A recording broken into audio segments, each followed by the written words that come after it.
Before Instagram filters and remote work visas, some of us were already out there chasing freedom, living without limits, learning what it really means to be a nomad.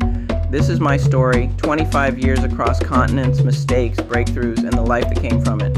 Nomad before it was cool, where the journey is the lesson.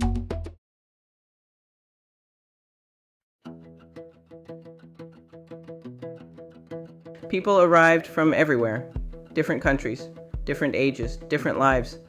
Some were running toward something. Some were running away from something, though they didn't always know what yet. Technically, they came to learn how to teach English, but that was never really why they came. They came because something in their old life had stopped making sense. Every month it happened again. New faces, new stories, same patterns. At first I didn't see the patterns.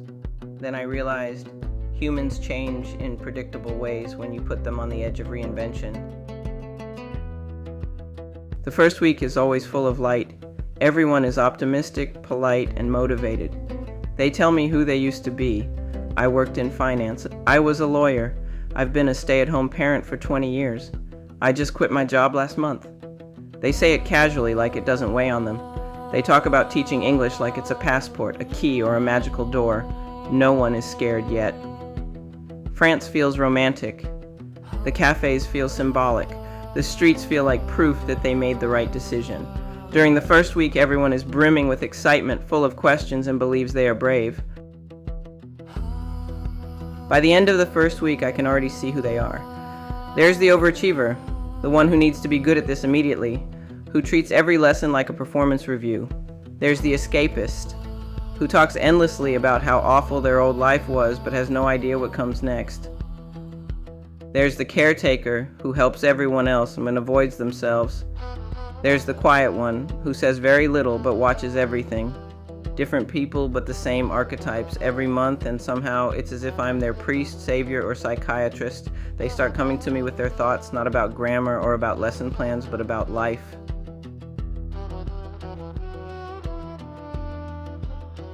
I don't know when it starts, but at some point I stop being just a trainer. Some treat me like a therapist, and some like a mother, some like a confessor. They sit across from me and ask questions they weren't expecting to ask out loud. Do you think I'm making a mistake? Is it normal to feel this lost? What if I can't find work? What if I don't like teaching? I don't always give them answers. Sometimes I just listen. Week 2 is when the masks slip. The difficult ones reveal themselves. The overachiever becomes controlling and a know-it-all. The escapist becomes restless. Someone starts blaming the program. Someone starts blaming everyone else. This is when friction arrives. Teaching isn't abstract. It's real, messy, public.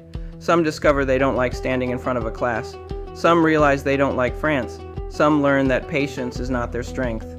The room feels heavier. People stop pretending they're on vacation. This is where people start negotiating with themselves.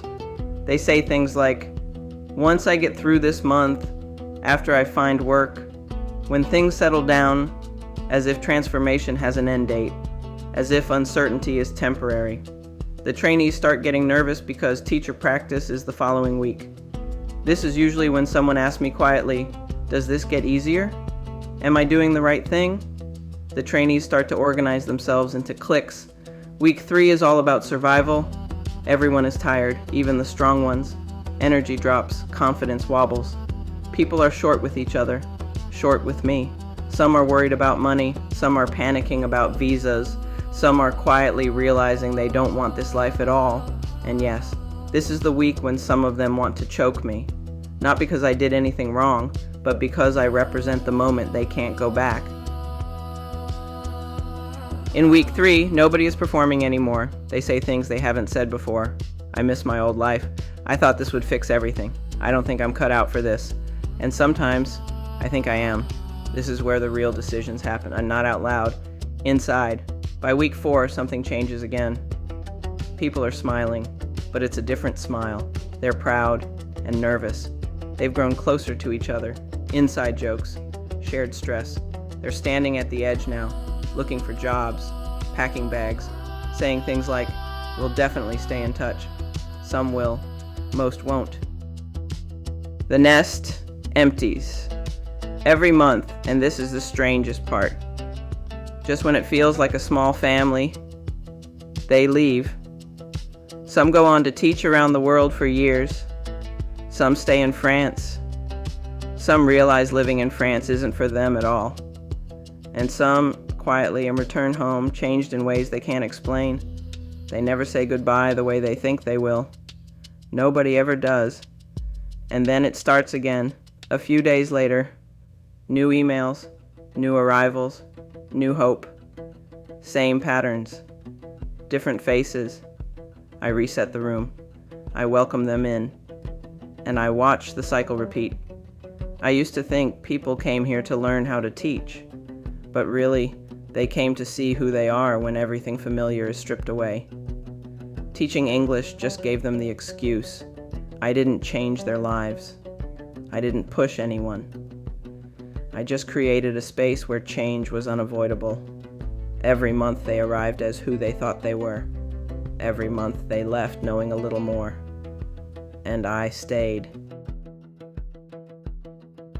The journey doesn't end here.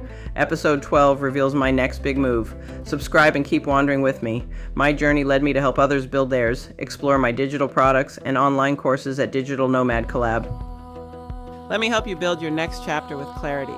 Every guide, planner, and tool was created to make the journey abroad simpler, clearer, and achievable. Whether you're choosing the right country, preparing your relocation, or exploring life as a digital nomad, these resources are designed to remove the guesswork. I've built each one from real experience so you can plan with confidence and take the next step with ease.